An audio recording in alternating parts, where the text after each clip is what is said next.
हाँ देखिए, यह क्वेश्चन जो है ऊंचाई तथा दूरी का है। इसमें यह क्वेश्चन जब भी पूछा जाएगा लगभग 6 नंबर में पूछा जाएगा।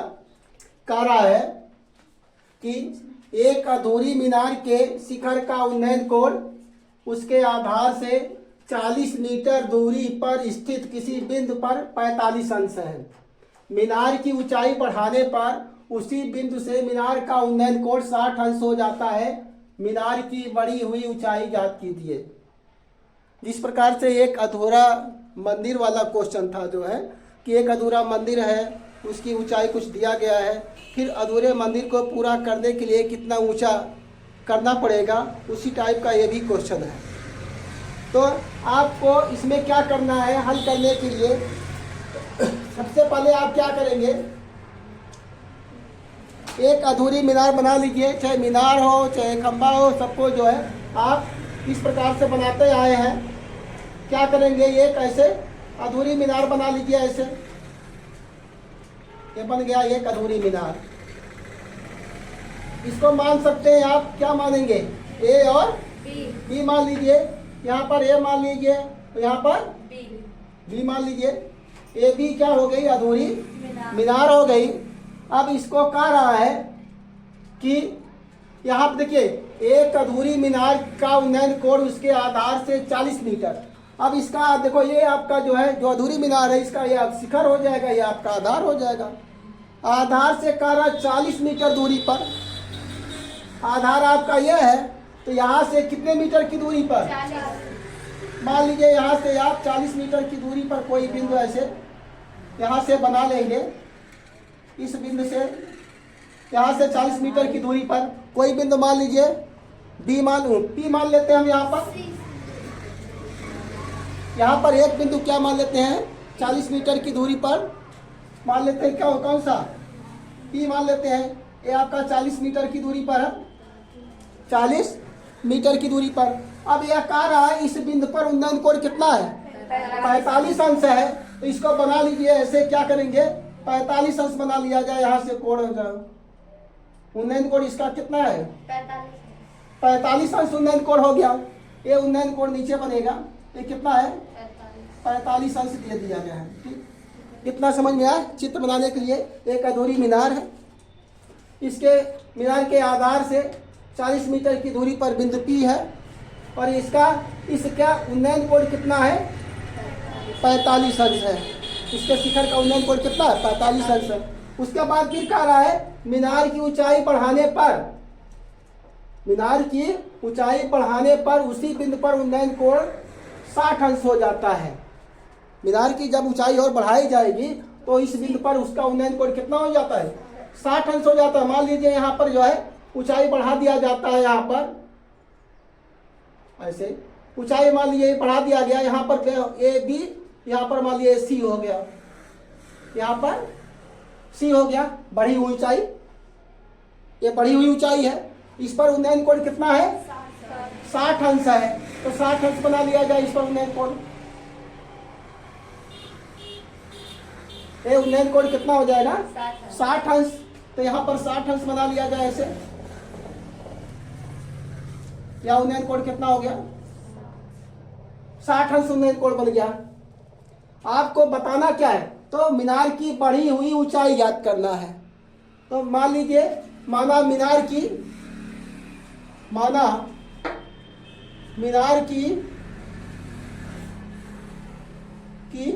बढ़ी हुई ऊंचाई,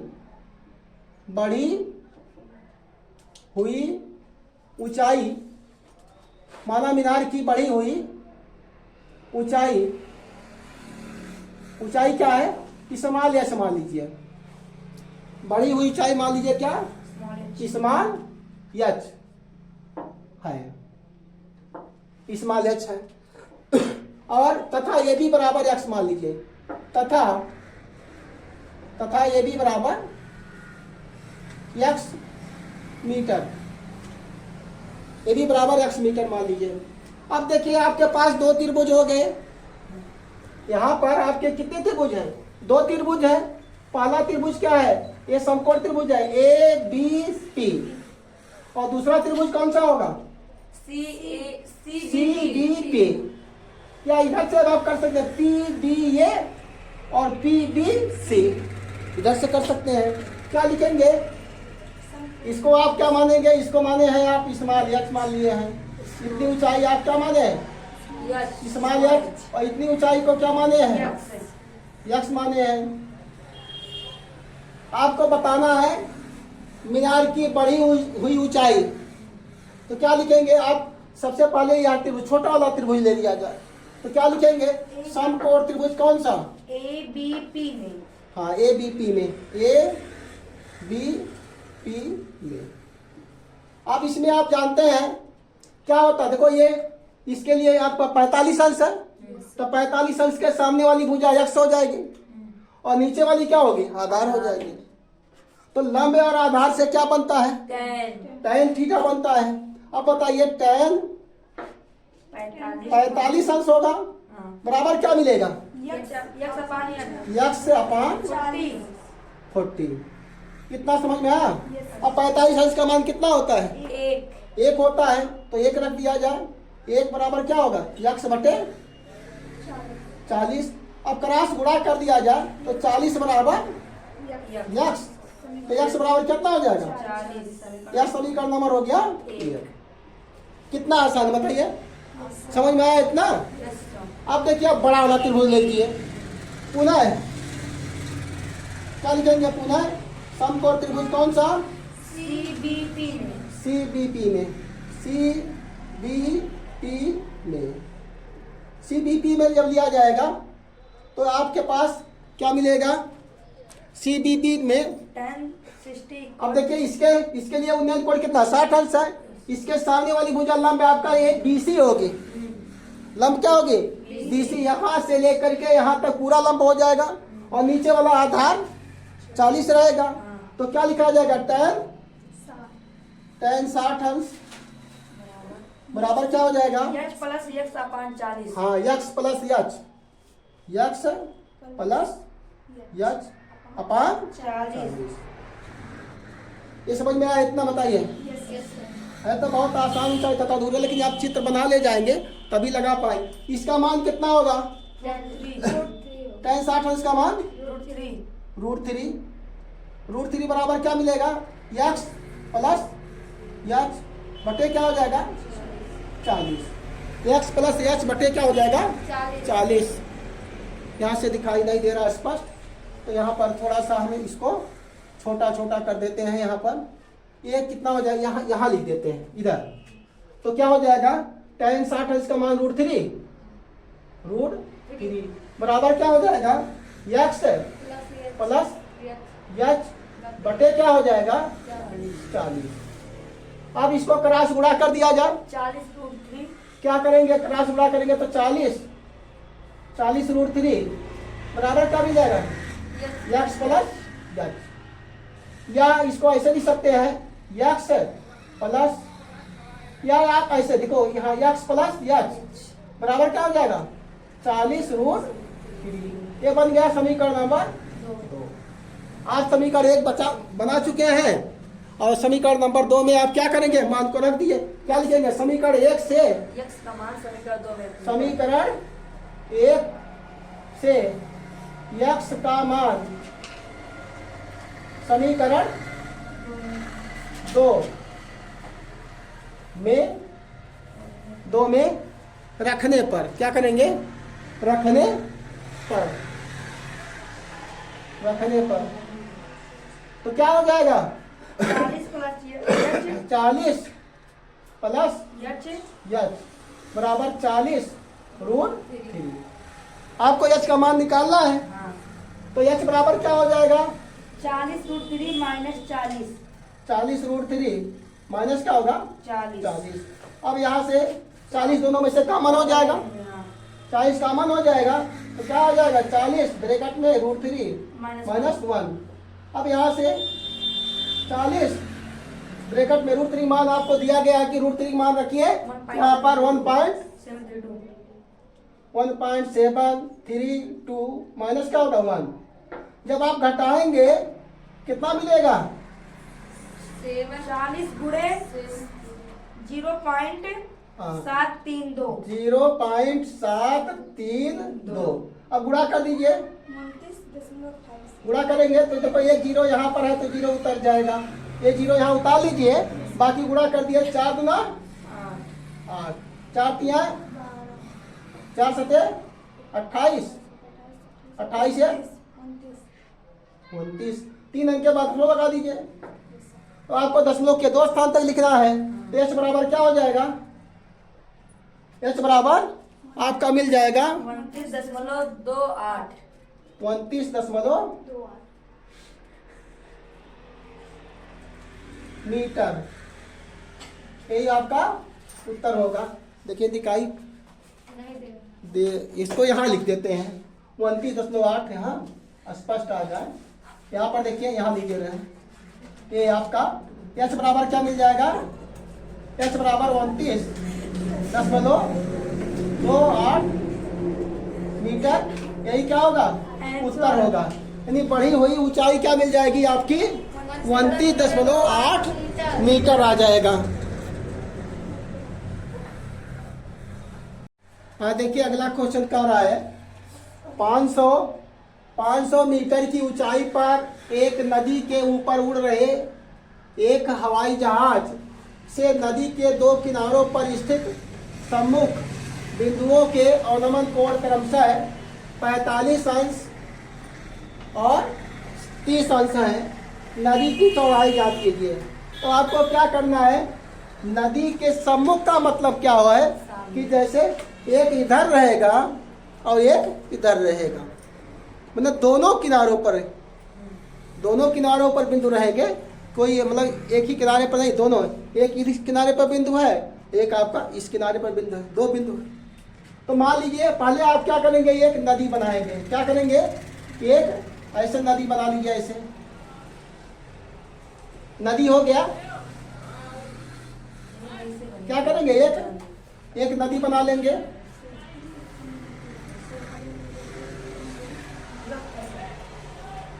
एक नदी है, मान लीजिए क्या है?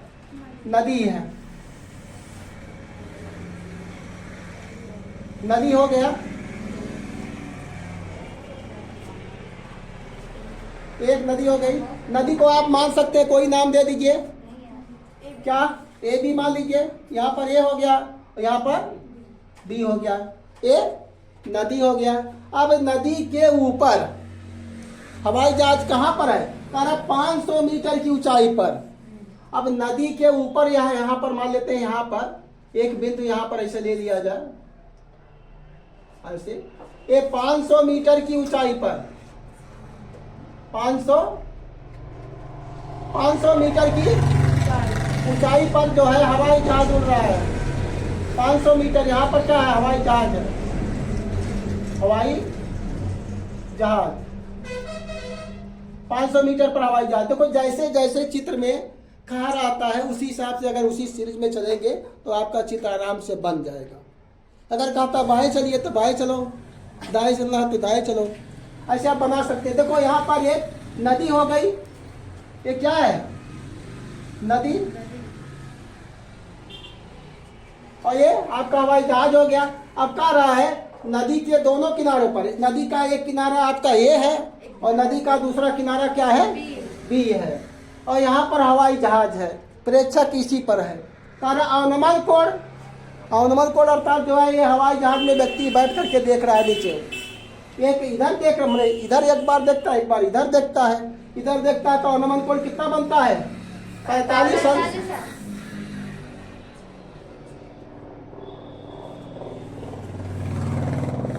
इधर देखता है, अवनमन कोण के लिए आप देखो इधर से एक लाइन खींचा जाएगा, ये सीधी लाइन खींचा जाएगा। यही आपका अवनमन कोण यहाँ से क्या होगा? ये कितना दिया? 45। और एक कितना होगा? 30। ये 30 अंश है। एक और 30, एक और 45। आप जानते हैं इसको एक्स वाई या पी क्यू मान लीजिए, कोई भी रेखा मान सकते हैं आप। यम एन मान लीजिए, यम मान लीजिए, कोई भी रेखा मान सकते हैं, यम एन। और यहाँ पर मान ले, देखो ए हो गया, बी हो गया, यहाँ पर क्या मान लिया जाए, सी मान लीजिए, यहाँ पर सी, और यहाँ पर कोई बिंदु मान लीजिए बिंदु पी, यहाँ पर बिंदु पी मान लीजिए। अब देखिए आप जानते हैं अनुमत कोण उन्नयन कोण के बराबर होता है, क्योंकि यह रेखा यमन रेखा और ये भी रेखा दोनों क्या है, समांतर है। ये दोनों क्या है, समांतर रेखाएं हैं, और समांतर रेखाओं को जब कोई तिर्यक रेखा काटती है तो इनसे बनने वाले एकांतर कोण बराबर होते हैं। यह कोण और यह कोण दोनों क्या होंगे, एकांतर कोण होंगे, तो यह दोनों बराबर होते हैं। ये कितना हो जाएगा, ये 45 अंश, ये आपका 30 अंश, तो ये क्या होगा, ये भी 30 अंश हो जाएगा। आपको नदी की चौड़ाई निकालनी है, क्या करा, नदी की चौड़ाई, तो इतनी दूरी को मान लीजिए यक्स, इतनी दूरी को मान लीजिए वाई, आसानी से निकल जाएगा। यहाँ से पहले एक्स का मान निकाल लिया जाएगा, बाद में वाई का मान निकालेंगे, उसके बाद दोनों को जोड़ देंगे, नदी की चौड़ाई मिल जाएगी। माना क्या लिखेंगे, हल लिख लीजिए, माना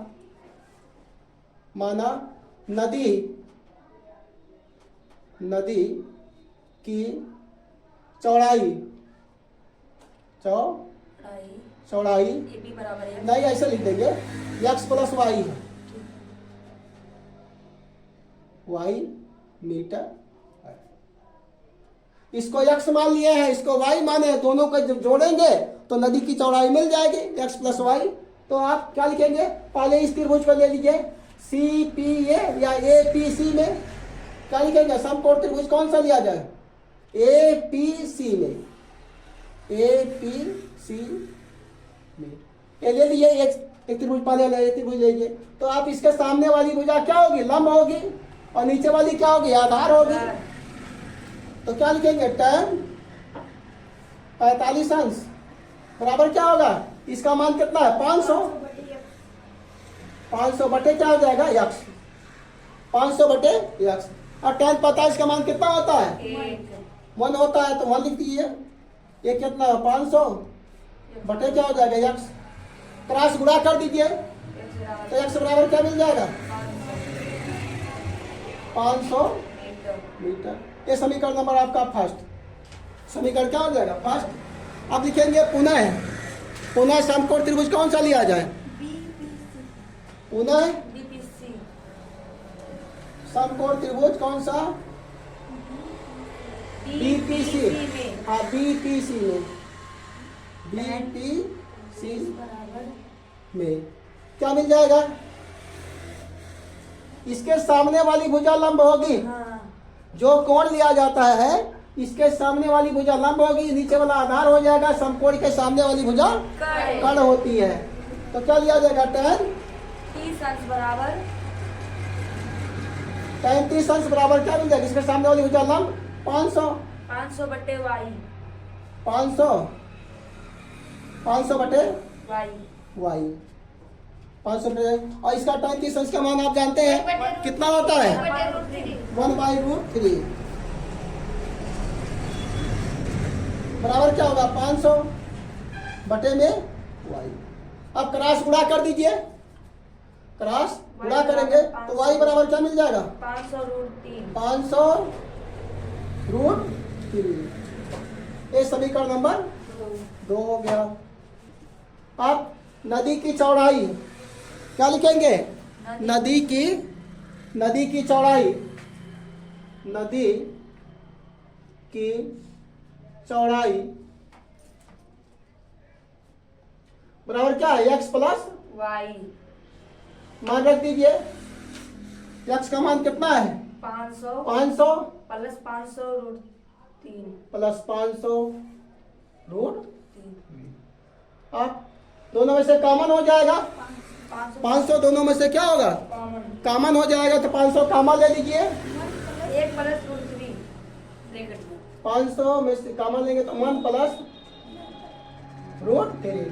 अब बताइए, यहाँ से 500 तक कॉमन लिया गया, ये कितना हो जाएगा, मान रख दिया जाए, रख दीजिए, 1 रख दीजिए, रख दें, 1.732 रख देंगे। मान जब रखेंगे तो ये 500 तो रहेगा ही, और यहाँ पर जोड़ेंगे तो 2.732 गुणा कर दीजिए जब गुणा करेंगे देखो 2 जीरो आपका पहले उतार दिए, 5 से गुणा कर दिए, उसके बाद उसमें जितने के बाद उतने का नंबर लगा दिए, तो क्या होगा 2 जीरो यहाँ बढ़ा लीजिए और 5 दूना 10।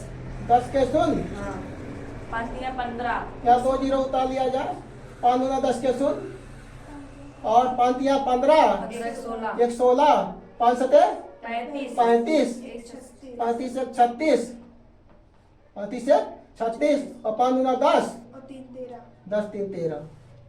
अब देखिए 10 लोग के बाद है, 3 अंक के बाद 3 अंक के बाद यहाँ लगा दीजिए, तो बराबर क्या मिल जाएगा 1366 मीटर, अर्थात नदी की चौड़ाई बराबर क्या हो जाएगा 1366 मीटर। यही आपका उत्तर हो जाएगा, 1366 आपका उत्तर आ जाएगा। देखिए अगला क्वेश्चन है, कह रहा है एक मकान के आधार से एक मीनार की चोटी का उन्नयन कोण 60 अंश और मकान के शीर्ष से उसी मीनार की चोटी का उन्नयन कोण 45 अंश है। मकान और मीनार के बीच की दूरी 30 मीटर है। मकान और मीनार की ऊंचाई ज्ञात करना है। देखिए इसमें सबसे पहले आप क्या करेंगे, एक मीनार बना लीजिए। Yes sir. मीनार यहाँ पर सबसे पहले क्या करेंगे, हल लिख दिया जाए। सबसे पहले 2 चीजें इसमें दी गई हैं, एक मकान दिया गया है, एक मीनार दिया गया है। आपको मकान और मीनार की ऊंचाई बताना है। सबसे पहले आप क्या करेंगे, एक मीनार बना लेंगे। मीनार बड़ी होगी, ये मान लीजिए आपकी ये भी क्या हो गई, मीनार। ये भी मीनार हो गई। यहाँ ये, यहाँ भी ये मीनार हो गई। ये भी क्या हो गया, मीनार हो गया।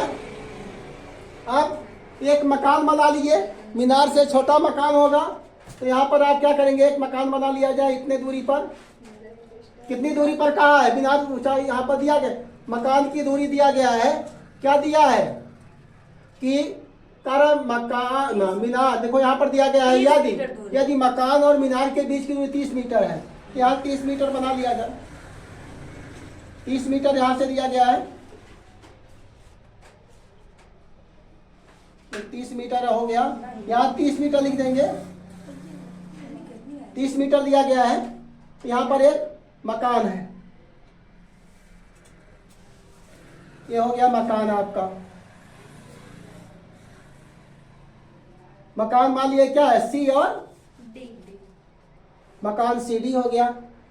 अब इसमें 2 चीजें पूछा गया है, तो आप क्या कीजिए, मकान की ऊंचाई और मीनार की ऊंचाई, तो हम क्या करते हैं, इसको मान लेते हैं स्मॉल h। मकान की ऊंचाई को स्मॉल h और मीनार की ऊंचाई को क्या मान लें, कैपिटल H। क्या मान लेंगे, कैपिटल H मान लीजिए। यहाँ क्या होगा, कैपिटल H हो गया। मकान की ऊंचाई, मीनार की ऊंचाई को कैपिटल H और मकान की ऊंचाई को स्मॉल h। अब यहाँ से देखिए क्या कह रहा है, मीनार की चोटी का उन्नयन कोण 60 अंश है। कह रहा है एक मकान के आधार से, देखो मकान आपका ये है, तो मकान का ये शीर्ष होगा और नीचे वाला क्या होगा, आधार होगा। नीचे वाला क्या होगा, आधार होगा। अब मीनार की चोटी का उन्नयन कोण कितना है, 60 अंश है, तो यहां से ये 60 अंश बना दिया जाए। ये आपका 60 अंश हो गया, उन्नयन कोण दिया है तो नीचे बनेगा। ये आपका 60 अंश हो गया। आ समझ में, 60 अंश है। फिर कह रहा मकान के शीर्ष से, ये तो आधार से था, आधार मतलब नीचे से, और ये मकान के शीर्ष से उन्नयन कोण कितना दिया है, 45 अंश। तो यहाँ से आप ये पहले एक लाइन यहाँ से खींच लीजिए, यहाँ से उन्नयन कोण आपका बन जाएगा कितना, 45 अंश। ये उन्नयन कोण कितना आ जाएगा, 45 अंश आएगा।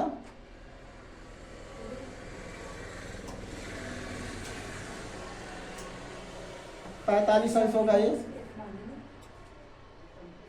ये आपका 45 अंश हो गया। कितना समझ में आया।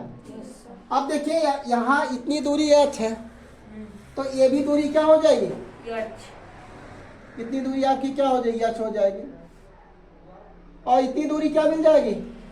H plus H. नो, यहाँ देखो, यहाँ से कट गया, यहाँ पर मीनार, यहाँ साइड में लिख कितनी देते दूरी हैं। सर जी? एच माइनस एक्स है। क्या हो जाएगा? कितनी दूरी क्या हो जाएगी? H minus x. Capital H हाँ, माइनस कैसे स्मॉल एच, इसको माने हैं, कोई बात कैपिटल एच माइनस स्मॉल। और इतनी दूरी आपकी 30 है, तो ये भी दूरी क्या हो जाएगी? नहीं। यह 30 हो जाएगी। और यहाँ पे कोई ए बी सी डी, तो यहाँ पर मान लेंगे ई, यहाँ मान लिया जाए। अब देखिए इस प्रकार से दो त्रिभुज बन गए। पहले बड़ा वाला त्रिभुज, फिर छोटा वाला त्रिभुज लेंगे। अब देखिए क्या लिखेंगे? माना लिख दिया जाए, जो आप माने हैं उसको लिख दिया जाए। माना, माना मकान की ऊंचाई, मकान, माना, माना मकान, मकान की ऊंचाई, ऊंचाई क्या है? स्मॉल एच मीटर, तथा तथा मीनार की ऊंचाई, मीनार की ऊंचाई क्या है? कैपिटल एच मीटर है। क्योंकि मीनार की ऊंचाई बड़ी है इसलिए कैपिटल एच मान लिए, मकान की ऊंचाई छोटी है इसलिए स्मॉल एच मान लिया। छोटे बड़े के अपने हिसाब से मान लिया गया। अब क्या करेंगे? पहले कौन सा त्रिभुज लिया जाए? समकोण त्रिभुज ए बी डी में। देखो ए बी डी में, ए बी डी में क्या मिल जाएगा? ए बी डी में tan 60। हाँ tan 60 लेंगे। इस tan 60 के इसके सामने वाली भुजा लंब होगी, नीचे वाला आधार हो जाएगा। तो tan 60 बराबर क्या मिल जाएगा? कैपिटल एच रहेगा, कैपिटल एच बचे 30। 30। अब इसका मान tan 60 है, इसका मान कितना होता है? 3 बराबर क्या होगा? कैपिटल एच बटे 30। क्रॉस गुणा कर दिया जाए एक्स बराबर 30√3। तो क्रॉस यहाँ पर एक लाइन लिख दिया जाए, 30√3 बराबर क्या होगा? Capital H. तो एच बराबर इधर कर देते हैं 30√3, समीकरण नंबर हो गया 1। अब दो त्रिभुज बने हैं तो क्या लिखेंगे? पुनः, पुनः समकोण त्रिभुज कौन सा लिया जाए? ए ई सी में। ए ई सी में, ए ई सी में, इसमें ए ई सी ए इसी में। अब देखो 45 लेंगे, इसके सामने वाली भुजा लंब होगी और नीचे वाला आधार हो जाएगा। तो क्या लिखेंगे? tan 45 बराबर क्या होगा? Capital H minus small H. बटे में 30, 30। बटे में 30 आ गया। tan 45 का मान आप जानते हैं कितना होता है? tan 45 का मान 1 होता है। तो यहाँ 1 रख दिया जाए, एच माइनस कितना? स्मॉल एच बटे 30, क्रॉस गुणा कर दीजिए तो 30 माइनस नहीं 30 बराबर क्या होगा? Capital H minus small H, capital H minus small H. अब क्या करेंगे? ये समीकरण नंबर हो गया कौन सा? 2। 2। समीकरण 1 से, समीकरण 1 से एच का मान समीकरण 2 में रखने पर, समीकरण 1 से कौन सा? Small capital H, capital H का मान, मान समीकरण 2 में रखने 2 में रखने पर रख दीजिए तो क्या मिल जाएगा? यहाँ पर 30 बराबर 30 बराबर 30√3 minus small H. Small H. इसको पक्षांतर कर लिया जाए, एच बराबर क्या मिल जाएगा? 30√3 माइनस क्या होगा? 30। अब यहाँ से एच बराबर निकालेंगे तो 30 का मान लिया जाए, 30 ब्रैकेट में क्या होगा? √3 माइनस 1 मान रख दिया जाए तो क्या होगा? 30√3 मान क्या होगा? 1.732 माइनस क्या होगा? 1। अब एच बराबर क्या मिल जाएगा? 30 गुणे इसमें से एक घटाया जाएगा, क्या मिलेगा? 732 गुणा कर दीजिए तो क्या मिलेगा, एक जीरो तो आप यहाँ उतार लीजिए, 3 दूना 6, 3 तिरिका 9, 3 सते 21, 3 दूना 6, 3 तिरिका 9, 3 सते 21। तो आप चूंकि 2 अंक तक लिखना है तो आप 21.96 ये मीटर हो जाएगा। ये किसका, मकान की ऊंचाई, मकान की ऊंचाई आ जाएगा इतना। और कैपिटल एच इसमें भी मान रख दिया जाए मकान की ऊंचाई स्मॉल एच बराबर क्या होगा, 21.96 मीटर। अब मीनार की ऊंचाई, मीनार की ऊंचाई बराबर क्या हो जाएगा, कैपिटल एच, मीनार की ऊंचाई कैपिटल एच बराबर क्या, 30 और √3 मान रख दीजिए, 30 √3 मान रख दिया जाए तो क्या हो जाएगा, 30 गुणे 1.732 क्या मिल जाएगा, एक जीरो उतर जाएगा, 3 दूना 6, 3 तिरिका 9, 3 सते 21 के 1 और 3 एकने 3 और 2 5, 3 अंक के बाद 10 लगेगा, बराबर कितना आ जाएगा, बराबर यहाँ लिख देते हैं, इसके बाद यहाँ दिखाई नहीं दे रहा है, बराबर क्या मिल जाएगा, मीनार की ऊंचाई, यहाँ पर मीनार की ऊंचाई, मीनार की ऊंचाई बराबर क्या मिल जाएगा, 51.96 मीटर। यही आपका उत्तर होगा, यही आपका उत्तर जा जाएगा। मकान की ऊंचाई यहाँ भी नहीं दिखाई दे रहा है, यहाँ लिखते हैं, यहाँ पर मीनार की ऊंचाई बराबर कितना, 51.996 मीटर। यही आपका उत्तर होगा, यही आपका उत्तर है 51.96 मीटर। अब सही आ गया।